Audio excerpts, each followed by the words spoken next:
வருமானம் பெருகும். அந்த வருமானம் திருக்கோயிலுடைய மேம்படுத்துகின்ற பணிகளுக்கு உதவும் என்பதற்காகத்தான் அந்த பணிகளை மேற்கொண்டோம் என்பதை மாண்புமிகு அமைச்சர் அவர்களுக்கு இப்போது யார்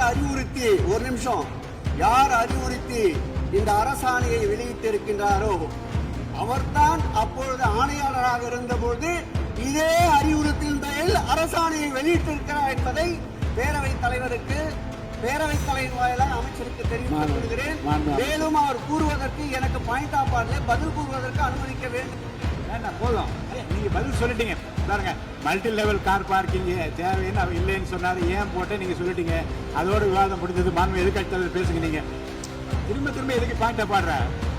இனிமே எதிர்க்கட்சி தலைவர் பேசி முடிக்கிற வரைக்கும் குறுக்கீடுகள் அவசியம் இருந்தாலும் அனுமதிப்பேன், இல்லை அனுமதிக்க முடியாது. எதிர்க்கட்சி தலைவர் பேசலாம். ஒரு குற்றச்சாட்டு இல்லை, விளக்கம் தான் சொன்னார். என்ன குற்றச்சாட்டு சொன்னாரு? அவர் விளக்கம் சொல்லிட்டாரு.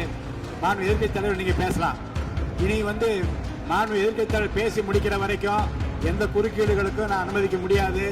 அவசியம் ஏற்பட்டால் விதிகள் உட்பட்டு அனுமதிக்க வேண்டிய உரிமை எனக்கு இருக்கிறது. இப்போது மாண்பு எதிர்க்கட்சி தலைவர் பேசலாம். சொல்லிட்டீங்க, நீங்க பதில் பாருங்க. அவர் சொன்ன உடனே நீங்க பதில் சொல்லிவிட்டீர்கள். குற்றச்சாட்டு இல்ல, விளக்கம் சொன்னார். அவரு 10 கோடி ரூபாய்க்கு இந்த இடத்துல 10 கோடி ரூபாய்க்கு கோயில் பணத்தை எடுத்து ஏன் பயன்படுத்தினீங்க, அது வேற எதுக்கு பக்தர்களுக்கு பயன்படுத்தி விளக்கம் சொன்னார். அவரோட குற்றச்சாட்டு எப்படி வராது? மேல குற்றச்சாட்டு வைக்கலையே, தவறா பயன்படுத்துறீங்க, அதுல தவறு நடந்து அவர் சொல்லலையே. அதை குற்றச்சாட்டாக எடுத்துக்கொள்ள முடியாது, விளக்கமாகத்தான் எடுத்துக்கொள்ள முடியும். முன்னோர்களுக்கான விளக்கத்தை சொல்லியிருக்கிறார்கள். இந்த அறநிலையத்துறை அமைச்சர் அவர்கள் விளக்கத்தை சொன்னார்கள். நீங்கள் அதற்கும் விளக்கத்தை கேட்டு பதிலளித்திருக்கிறீர்கள். மீண்டும் அவர் சொல்வதற்கெல்லாம் பதிலளிப்பதற்கு அவை நேரமில்லை.